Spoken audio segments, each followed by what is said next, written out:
आज हम कक्षा 9वीं के सांवले सपनों की याद जाबिर हुसैन वाला पाठ के प्रश्नोत्तर के बारे में अध्ययन करेंगे। सरल प्रश्न उत्तर। देखो, सांवले सपनों की याद है ना। किस घटना ने सालिम अली की जीवन की दिशा को बदल दिया था? बचपन के दिनों में एक दिन अचानक उनकी एयरगन से एक गोरैया घायल हो गई थी। उस दिन सालिम अली को उनका पक्षियों के प्रति प्रेम का आभास हुआ। उस दिन से उनके जीवन में दिशा बदल गई और एक प्रसिद्ध वर्ड वाचर बने। क्या बने वो? एक प्रसिद्ध वर्ड वाचर। अगला प्रश्न देखो। दूसरा प्रश्न, सालिम अली ने पूर्व प्रधानमंत्री के सामने पर्यावरण से संबंधित किन संभावित खतरों की ओर चित्र खींचा, मतलब जिससे उनकी आंखें नम हो गई? देखो उत्तर।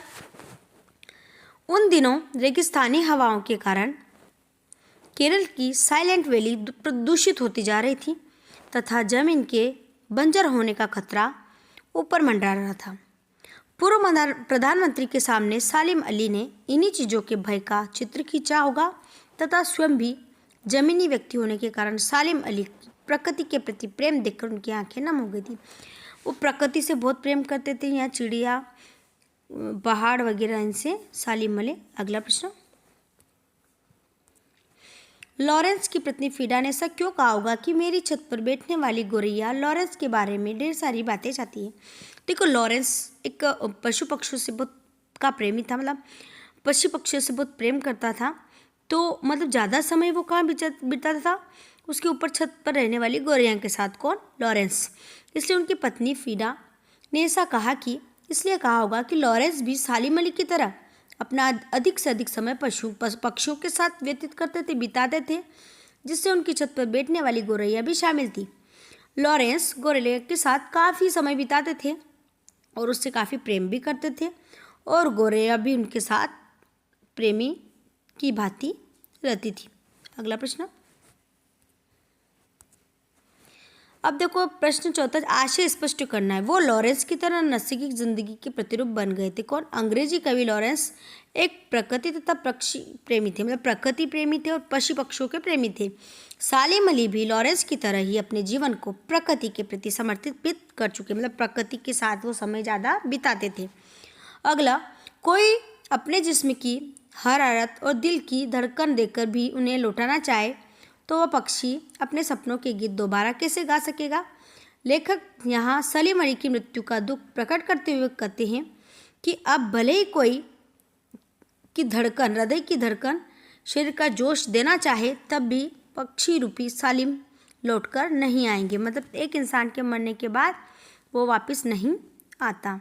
अगला प्रश्न,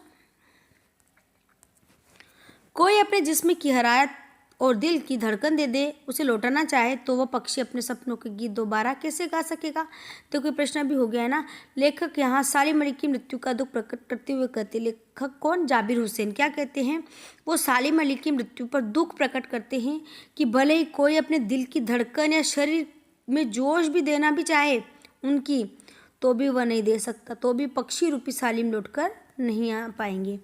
अगला प्रश्न, सालिम अली प्रकृति की दुनिया में एक टापू बनने के बजाय अथाह सागर बन के उभरे थे। मतलब जो सालिम अली वो एक प्रकृति की दुनिया में क्या बनने, टापू बनने के बजाय क्या बन गए? सागर बन के उभरे। सालिम अली का कार्य किसी टापू अर्थात बंदर का मोहताज नहीं था। मतलब टापू क्या है? कुछ सीमित जगह में रहता है, तो टापू का बंधन के मोहताज नहीं थे, बल्कि वह सागर की तरह विशाल थे, असीमित थे और आज़ाद थे। अगला प्रश्न, इस पाठ के आधार पर लेखक की भाषा शैली की विशेषताएं बताइए। देखो, जाबिर हुसैन की लेखक ने अलंकारों का प्रयोग किया है। लेखक ने पाठ को संस्मरण के रूप में लिखा है। अभिव्यक्ति का भरपूर प्रयोग हुआ है। लेखक ने पाठ में मिश्रित शब्दों का प्रयोग किया है। अगला प्रश्न, इस पाठ में लेखक ने सालिम अली के व्यक्तित्व का जो चित्र खींचा उसे अपने शब्दों में बताइए। मतलब इस पाठ में जो लेखक ने सालिम अली के बारे में बताया, किसे शब्द चित्र खींचा, उसके बारे में बताना है। सालिम अली प्रकृति का तथा पक्षी प्रेमी थे। वह अधिकतर समय प्रकृति में करीब रहकर गुजारना पसंद करते थे। वर्ड वाचर होने के कारण, मतलब वर्ड के बारे में ज्ञाता होने के कारण भ्रमण करना उनके जीवन का अहम हिस्सा हो गया था। कैंसर उनकी मृत्यु का कारण जरूर था, परंतु कभी भी उनके अंदर का जुनून नहीं छीन सका। अगला प्रश्न, सांवले सपनों की याद शीर्षक की सार्थकता पर टिप्पणी कीजिए। देखो पाठ का नाम क्या, सांवले सपनों की याद। यह पाठ जाबिर हुसैन द्वारा लिखा गया है। एक संस्मरण है। क्या है ये, कौन सी विधा के अंतर्गत आता है, तो संस्मरण विधा के अंतर्गत आता है, जिसमें यह सालिम अली की प्रकृति और पक्षियों से भरी सुनहरी दुनिया का विश्लेषण करते हैं। सांवले सपनों में उनका अर्थ सालिम अली उन सपनों का है जो पक्षियों की हिफाजत करने के लिए देखा करते थे। लेखक को इन्हीं सपनों की याद आती थी जब सालिम गुजरते थे। अगला प्रश्न, अब देखो रचना की अभिव्यक्ति वाले प्रश्न हैं। प्रस्तुत पाठ सालिम अली की पर्यावरण के प्रति चिंता को व्यक्त करता है। पर्यावरण को बचाने के लिए आप कैसे योगदान करेंगे, मतलब जो सालिम अली हैं वो पर्यावरण को बचाना चाहते थे, लेकिन आप कैसे करोगे। एक तो खुले में शौच नहीं करना, सार्वजनिक परिवहन का प्रयोग करना, नदियों के पानी को प्रदूषित नहीं करना, वन व पेड़ों को न काटना और अधिक से अधिक पौधारोपण करना। इस प्रकार आप भी अपने पर्यावरण को बचा सकते हैं। धन्यवाद। सभी चैनल को लाइक करें, शेयर करें और सब्सक्राइब जरूर करें।